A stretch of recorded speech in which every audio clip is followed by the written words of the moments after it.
اب آگے چلتے ہیں. آج کی آیات میں نکاح کا پیغام تو میں نے بتایا، اس کے علاوہ رب تبارک و تعالیٰ فرماتا ہے الرجال قوامون علی النساء، مردوں کو ہم نے عورتوں پر حاکم بنایا.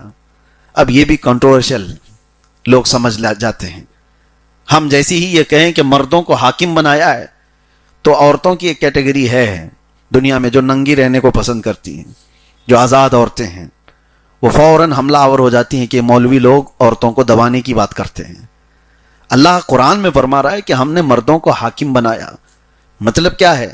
ڈنڈا لے کر کے پیچھے چلنے والا حاکم نہیں، اس کو اٹھک بٹھک کرانے والا حاکم نہیں. حاکم کا مطلب یہ ہوتا ہے کہ زندگی کے بڑے معاملات اور گھر کے بہت سارے معاملات کے فیصلہ کرنے کا اختیار مرد کو دیا گیا ہے.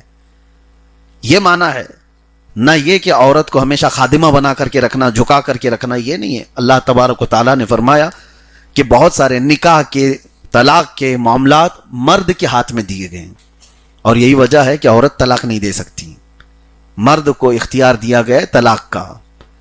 اگر ان کو بھی یہ دے دیا جاتا تو روز بیچارے وہ دھڑا دھڑ چار نہیں پتہ نہیں کتنی دے ڈالتی ہیں. ایک ہی گالی میں وہ تو 70 دے دیتی ہیں. اللہ تبارک و تعالیٰ نے مردوں کو اس کا اختیار دیا. اور اسی سے دیکھیں طلاق کا ریشیو جو ہے پوری دنیا میں مسلمانوں کے ہاں اتنا نہیں ہے جتنا دوسرے مذاہب میں پایا جاتا ہے. وجہ یہ ہے کہ اللہ تبارک و تعالیٰ نے مردوں کو یہ پاور دیا، یہ کنٹرول بھی دیا ساتھ میں. اگر ہر مرد کنٹرول والا نہیں ہوتا تو سب کے نکاح ٹوٹے ہوئے ہوتے، سب کے نکاح ٹوٹے ہوئے ہوتے، سب طلاق دے چکے ہوتے، جھگڑے ہوتے ہیں، ساری چیزیں ہوتی ہیں. لیکن اللہ تبارک و تعالیٰ ان کو، مردوں کو صبر بھی دیا ہے، کنٹرولنگ پاور بھی دیا ہے. اسی وجہ سے 50 سال بھی جی جاتے ہیں. میں یہاں پر ایک اور بات بتا دوں. قرآن میں کتنے صاف انداز میں اللہ فرماتا ہے وَإِنْ خِفْتُمْ شِقَاقَ بَيْنِهِمَا. ہوتا ہے شوہر بیوی میں جھگڑا ہو جائے، اللہ تعالیٰ فرماتا ہے فوراً توڑ کے ختم کر کے اس کو الگ اس کے الگ مت کر دو. فَبْعَثُوا حَكَمًا مِّنْ أَهْلِهِ وَحَكَمًا مِّنْ أَهْلِهَا. عورت کی طرف سے ایک حکم کو بلاؤ، مرد کی طرف سے ایک حکم کو بلاؤ. حکم کو بلاؤ، فتین کو نہ بلاؤ. حکم کس کو کہتے ہیں؟ صلح چاہتا ہو. مرد کے خاندان سے ایک، عورت کے خاندان سے ایک. یہ قرآن کا حکم بتا رہا ہوں. ان یریدا اصلاحا، اللہ فرماتا اگر وہ اصلاح چاہتے ہیں دونوں لوگ، یوفق اللہ بینہما، اللہ غیب سے ان کے دلوں میں محبت پیدا کر دے گا. توڑو مت فوراً، ایک ادھر سے ایک ادھر سے بیٹھے. اسی لیے ہمارے ہاں بھی آج بھی رواج یہ ہے کہ شوہر اور بیوی کے درمیان کچھ معاملات ہو جائیں، انبن ہو جائیں تو بڑے آتے ہیں، بات کرتے ہیں، اور جب بڑے بیٹھ کر کے بات کریں گے تو معاملات حل ہوتے ہیں. یہ تمہارے سے حل نہیں ہوتے، یہ اللہ تعالیٰ حل کرتا ہے. ہاں لیکن جھگڑے ہونے کے اسباب بھی کچھ گھر والوں کے ہوتے ہیں. اکثر عورتوں کے گھروں کے معاملات جو خراب ہوتے ہیں اس کی وجہ ان کا مائکہ ہی ہوتا ہے اکثر جگہ پر. یہ آج کی بات نہیں ہے، برسوں پرانی چیزیں ہیں. عورتیں جب بیاہ کر کے مرد کے گھر آ گئی ہیں تو وہ اپنے مرد کے گھر کو پوری طور پر سنبھال لیں، کیونکہ وہ امور خانہ داری کی وہ مالک ہو چکی ہے. عورت کو کیا کہا جاتا ہے پتہ ہے؟ ربۃ البیت. عورت کا یہ لقب ہے. ربۃ البیت کا مطلب ہے گھر کو پالنے والی. وہ تمہارا لقب نہیں، عورت کا لقب ہے. تو ربۃ البیت کو ٹیوشن اپنی اماں سے نہیں لینا چاہیے، وہاں سے لیتی رہے. اور وہاں کتنے ایسے معاملات ہم نے دیکھے. بیٹی کا باپ ہے وہ توڑنے پر ہی تیار ہے، بیٹی کو لے جانے کے لیے ہی تیار ہے. کب تک لے کر جا کر رکھے گا اپنے پاس؟ یہ تمام معاملات قرآن کے خلاف ہیں. خاص طور پر تمہاری بیٹیاں بھی جس گھر میں گئی ہیں، ہوتا کیا ہے انسانی فطرت میں آپ کو بتا رہا ہوں، ایک یہ سائیکالوجی ہے، ایک نیچرل چیز ہے. جو ہمارا رشتہ دار ہم سے دور رہتا ہے اس کی چھوٹی سی بھی تکلیف ہم کو بڑی لگتی ہے.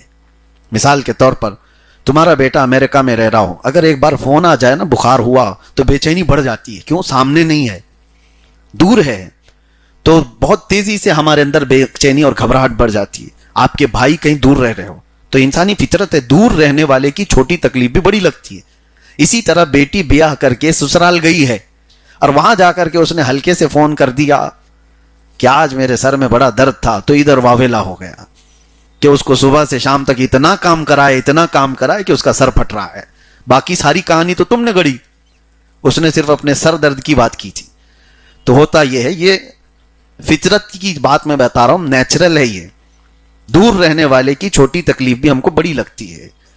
تو عام طور پر ہونا یہ چاہیے کہ ایسے وقت میں آئیڈیل کون ہو. آئیڈیل ہو تو سیدہ فاطمۃ الزہرا کی زندگی. سیدہ کائنات فاطمۃ الزہرا سلام اللہ علیہا, وہ گھر کے کام سارے کر رہی تھیں, ان کے ہاتھوں میں چھالے پڑے ہوئے تھے.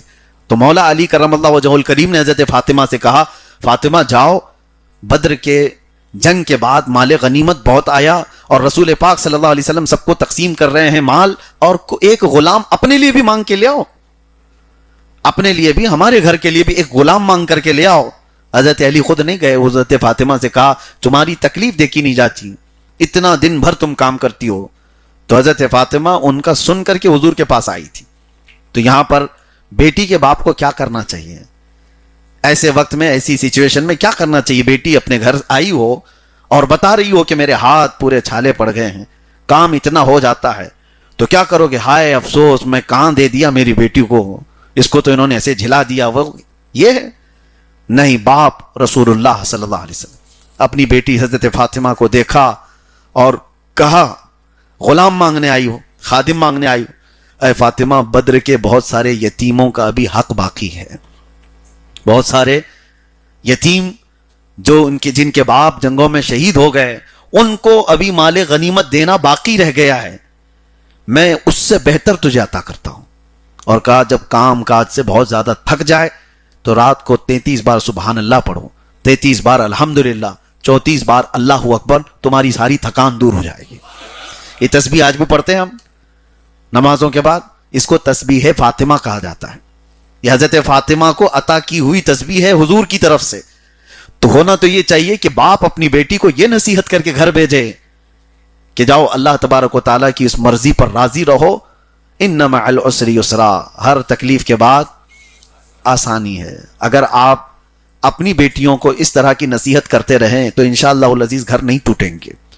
اور عورتوں کی بھی ایک عادت ہے, وہ سناتی وہاں ہیں جہاں ان کی سنی جاتی ہے.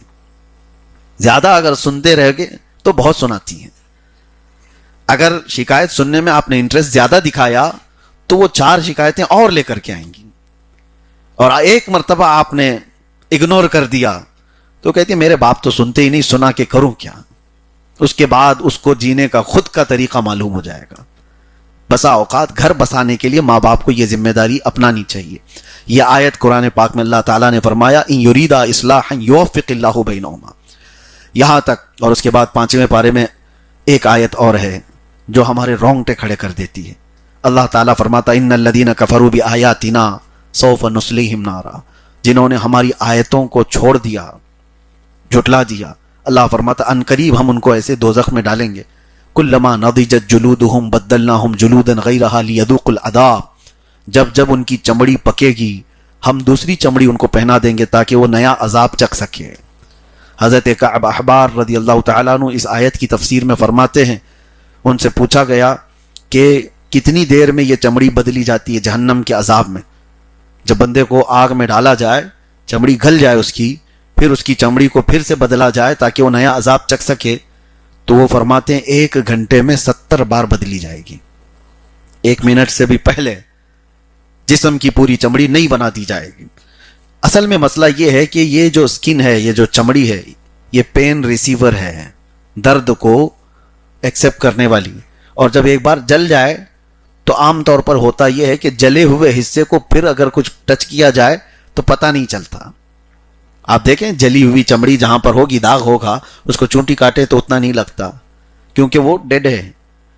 اس وجہ سے کہ جلی ہوئی چمڑی کو دوبارہ نیا عذاب چکھایا جائے تو یہ چمڑی بدل دی جاتی ہے.